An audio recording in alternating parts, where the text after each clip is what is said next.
Hello friends, welcome to my channel. সবাইকে অনেক শুভেচ্ছা জানাই আমার গার্ডেন চ্যানেলের পক্ষ থেকে। আশা করি সবাই ভালো আছেন। আজকে আমি আপনাদের জন্য খুব সুন্দর একটা ভিডিও নিয়ে এসেছি। ভিডিওটা হচ্ছে জবা ফুল গাছ নিয়ে। আমরা যারা ছাদ বাগান করি প্রায় প্রত্যেকেই জবা ফুলের গাছ লাগিয়ে থাকি। জবা ফুলটা দেখতে বেশ সুন্দর হয়, আমি তো খুব ভালোবাসি। আর জবা ফুলের অনেক ভ্যারাইটি হয়, অনেক কালার হয়। আমি এখানে দেশি জবা একটা লাগিয়েছি। আর দেশি জবাটা যদি আমরা এরকম করে যত্ন নিই তাহলে দেখবেন কত সুন্দর সুন্দর ফুল হয়ে যাবে। আমি এক মুষ্টি দিলাম এখানে ডিমের খোসা ঝরঝরে করা আর চায়ের পাতা শুকনো করে নেওয়া, একদম ধুয়ে পরিষ্কার করে শুকিয়ে নিয়েছি চায়ের পাতাগুলো। ডিমের খোসা থেকে আমার গাছটা পাবে প্রচুর পরিমাণ ক্যালসিয়াম, আর চায়ের পাতা থেকে পাবে নাইট্রোজেন। এই দুইটি উপাদান আমার গাছকে একদম সতেজ করে তুলবে, আর গাছে অনেক বেশি পরিমাণে ফুল পাবো। আমি প্রত্যেক বছর বৃষ্টির আগে আগে এরকম করে গাছের যত্ন নিই, আর আমার বাগানে জবা ফুল অনেক বড় বড় অনেক বেশি পরিমাণে হয়ে থাকে।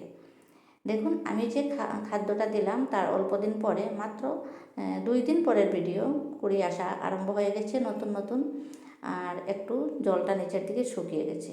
আপনারা যদি জবা ফুল গাছ করতে চান তাহলে প্রথম টিপস হচ্ছে জবা ফুল গাছের টবটা, ড্রেন হোলটা ভালো করে দেখে নেবেন, যাতে কোনো অবস্থাতে নিচের দিকে জল জমা না থাকে।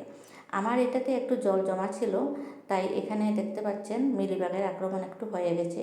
আমি খুব তাড়াতাড়ি মিলিবাগ দূর করে নেব। মিলিবাগের জন্য আমি একটা দ্রবণ প্রস্তুত করে দিচ্ছি, সেটাও আপনাদের জন্য আমি ভিডিও সেভ করে রেখেছি, সেটাও রয়েছে আপনাদের জন্যই। এখানে আমি কিছু পরিমাণ জল নিয়ে সাথে দিয়েছি হলুদের গুঁড়া আর পচা ভাত। দেখুন, পচা ভাতের সাথে হলুদের গুঁড়া দিয়েছি।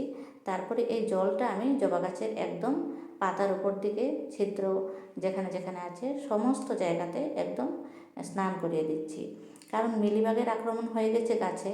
আর এই দ্রবণটা পাওয়ার পরে আশা করি মিলিবাগগুলো দূর হয়ে যাবে। আমি এভাবে করেই মিলিবাগ দূর করে থাকি প্রত্যেক বছর। জবা গাছে কিছু না কিছু মিলিবাগ হয়েই যায়। তারপরে হচ্ছে জবা গাছ কিন্তু বৃষ্টি পছন্দ করে, বৃষ্টিতে রাখবেন। প্রচুর পরিমাণে রোদ পছন্দ করে, রোদে রাখবেন। দেখুন, অল্প দিনের মধ্যেই কত সুন্দর সুন্দর জবা আমার গাছে হয়েছে।